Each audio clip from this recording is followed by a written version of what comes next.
Sounds like common sense, right? Well, let's ask a Republican. Joining me now to help explain why he opposes rebuilding our crumbling infrastructure is Kevin Martin from Project 21 Black Leadership Network. Kevin, welcome back. Well, first of all, Tom, that's a misconception. I'm not a Republican. I'm an independent. Okay. I'm a conservative. Thank you. Okay, all right. I should have said let's ask a conservative. Thank you. Okay. Infrastructure is this great freebie that government gives to business so that they can do business. It's really a necessary. Well, let me just finish my setup here. Okay, I'm sorry. You can go all you want. This is why companies would prefer to do business in an American city than in Somalia, for example, or in some developing country. There's better infrastructure. So why are you and most of the Republicans, other conservatives, opposed to helping American business? Well, first of all, infrastructure is a product of American taxes. It's not a freebie because government doesn't do anything for free. So let's get that business. No, we all pay taxes. We all pay taxes. Sure. Yeah. Okay, and then secondly, on top of all that... But that's the price to having business. No. You asked me not to interrupt you. Now, Tom, I'm all for infrastructure spending. Because all pipelines are infrastructure. They transport a product. Sure. So the president wants us to spend money on infrastructure, okay, but he wants to select what infrastructure we spend our money on. Why should he? Remember, Tom, we had an election. Right. Anyone who was against Keystone lost, okay? Right. Now we have a Congress. We have a Congress that you said is Republican. You stressed that. But they were elected by the majority who chose to participate. Those who were actually not.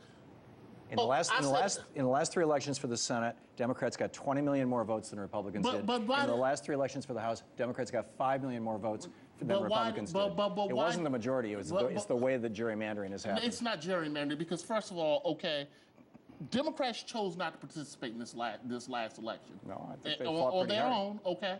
They just didn't have billionaires behind them. No, the president said the president said he was on the ballot. His policies were on the ballot. And those who voted rejected him. Okay, they rejected him. I'm using his own word. No, you got 20 million more people voted for Democrats than Republicans. You said you would disagree, but the numbers say otherwise. His side lost. No, his side lost. You're absolutely right that Republicans control the House and Senate. Thank you for making my point. But you're wrong when you say that the majority of Americans voted for Republicans. They did not. The majority of Americans voted for Democrats. I said those who chose to participate, and that led to a flip in the Senate. Right. Okay, but let's get back to infrastructure. Okay, you say infrastructure spending. Right. I said, okay, roads, bridges, and pipelines. That's all infrastructure. Well, and water and sewer and electric right. and internet. So why is the president only focusing on roads and bridges? He's not. You played the clip. Well, roads and bridges is a great start, but actually, we've got dams that are crumbling. We've got a power grid that is from the 19th century. Right. This is the 21st century. We've got oil pipelines that need upgraded. Sure. Yeah. Okay. Absolutely. They're cracking all over the place. Look at the giant spills but most of those are actually privately owned. That's not part of the nation's infrastructure. But wait a minute. They transport a product that the government taxes. You said they're privately owned. You said tax. Kevin, Tom, you're talking in circles. Are you suggesting that the Keystone XL pipeline should be paid for by taxpayers? I'm saying that the Keystone pipeline benefits this economy if it's going to create jobs, like they say, okay, just like roads, bridges, dams, water infrastructure, all these other things. Why is the president picking and choosing who creates jobs and who doesn't? Well, in part because it's not public infrastructure. It's private infrastructure. Ooh. If a private corporation wants to build their infrastructure, they've got to get permits. That process is going on, and the president may well end up endorsing the Keystone XL pipeline. Well, that's a whole separate issue. President Bush has. I understand. You're absolutely right. The AFL-CIO. So basically, in part. So no, wait a minute. So basically, what you're saying, this president is beholden to a small group of extremists in Hollywood, environmentalist wackos, and let's see, our competitors. No, what I'm saying is that the president is working for the benefit of small business and big business across the United States because they all need... How are they benefiting? Because our public infrastructure, our educated populace, our schools... Oil pipelines as well. Oil pipelines are private infrastructure. They're privately owned. They're not put there by government. But they transport a product that went what? Well, let's see. Don't we take oil from public lands? I think we do.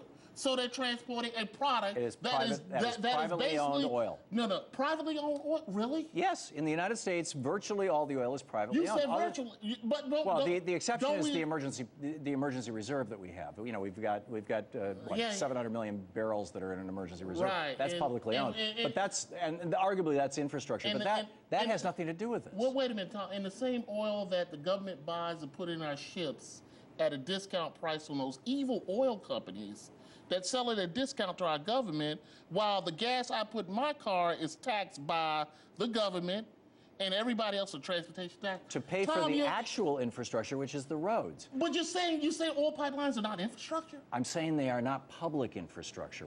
They're not oil what pipelines. What about the transatlantic oil? Is what? That is owned by private oil companies. But that was built through public land. Yeah, and they pay a lease for it. Yeah, and they pay a lease. And that's why Sarah Palin was able to get $40,000 from the government the year that she ran for vice president. Oh yeah. For her family. And you mean just like when Mary Landrieu, who used oil money in her bid for re-election and lost? Okay, but that was okay. You don't mention that.